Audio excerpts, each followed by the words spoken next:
નમસ્કાર, આપ જોઈ રહ્યા છો નેશન પ્લસ ન્યૂઝ. હું છું આપની સાથે હિરલ પંડ્યા.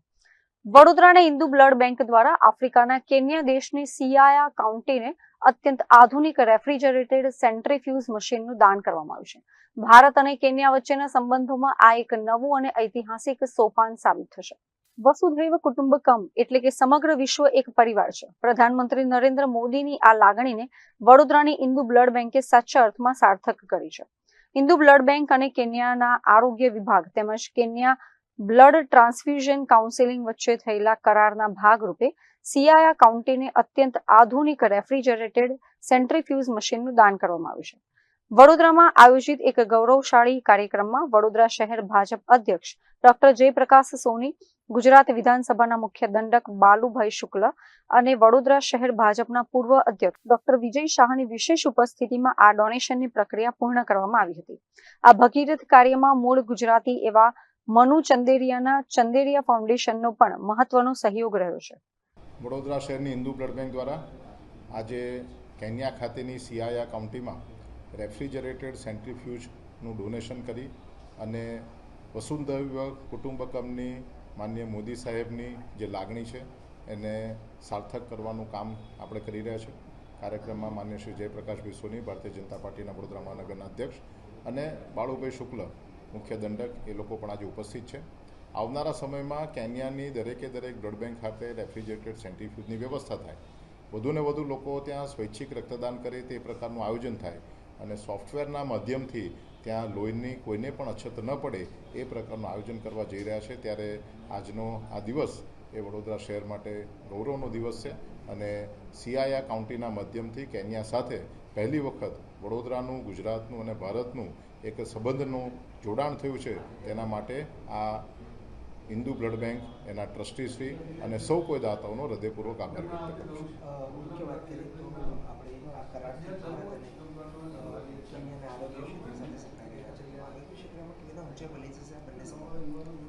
કેન્યાના આરોગ્ય વિભાગ અને ખાસ કરીને કેન્યા બ્લડ ટ્રાન્સફ્યુઝન કાઉન્સિલ અને હિન્દુ બ્લડ બેંક વચ્ચેનો આ કરાર છે. સાથે કેન્યાની સૌથી જાણીતી એનજીઓ ચંદેરિયા ફાઉન્ડેશન, મનુભાઈ ચંદેરિયા, જે મૂળ ગુજરાતી છે, એમના માધ્યમથી આ સરસ શરૂઆત કરવામાં આવી છે.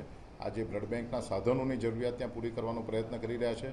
આવનારા સમયમાં એક જગ્યાએથી બીજી જગ્યાએ બ્લડ ટ્રાન્સપોર્ટ કરવા માટે 1000 કિલોમીટર સુધી દ્રોણથી જઈ શકે અને 25 કિલોગ્રામ સુધીનું વજન લઈ જઈ શકે એ પ્રકારના દ્રોણનું પણ આપણે આયોજન અમેરિકાની એક કંપનીની સાથે કરવા જઈ રહ્યા છે. અને સોફ્ટવેરના માધ્યમથી દરેકે દરેક વ્યક્તિને જ્યારે જરૂર પડે ત્યારે એને લોહી મળી શકે એ પ્રકારનું પણ આયોજન થઈ રહ્યું છે. ત્યારે એની સૌ પ્રથમ એક નાની શરૂઆત આજે વડોદરાથી આપણે કરી રહ્યા છીએ. 2019માં પહેલી વખત કેન્યામાં વિઝિટ કરી, ત્યાર પછી 2021માં ગયા, 22માં ગયા, 23માં ગયા, 25માં ગયા અને 26માં આજે 13મી મે ને 2026ના રોજ આ પહેલું દાન આપણે હિન્દુ બ્લડ બેંકના માધ્યમથી કરી રહ્યા છે. 7 વર્ષના સમયગાળા પછી એમની જે જરૂરિયાત છે તે અને આપણે જે આપી શકીએ છીએ એ બે વચ્ચેના કરારનું અમલીકરણ આપણે કરી રહ્યા છીએ. જે રીતે ભારતની સંસ્કૃતિ છે કે જ્યાં જરૂરત છે ત્યાં આપણે ઊભા રહેવું જોઈએ.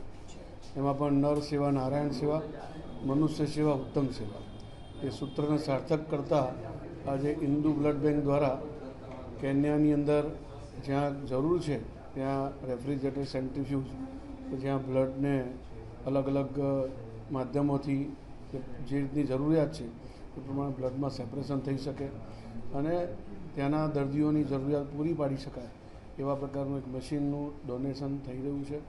અને ભારતમાં જે પ્રકારે પહેલેથી જ આ પ્રકારની એક સેવા કરવાની ભાવના આપણી સંસ્કૃતિમાં રહી છે, એ ભાવનાને અનુસરીને હિન્દુ બ્લડ બેંક અને ડૉક્ટર વિજયભાઈ દ્વારા આજે આ કાર્ય થઈ રહ્યું છે એ ઉત્તમ કાર્ય છે, પ્રશંસનીય કાર્ય છે અને એની હું સરાહના કરું છું અને આવા જ ઉત્તમ કાર્યો કરવા બદલ ખૂબ ખૂબ અભિનંદન અને શુભકામનાઓ પાઠવું છું.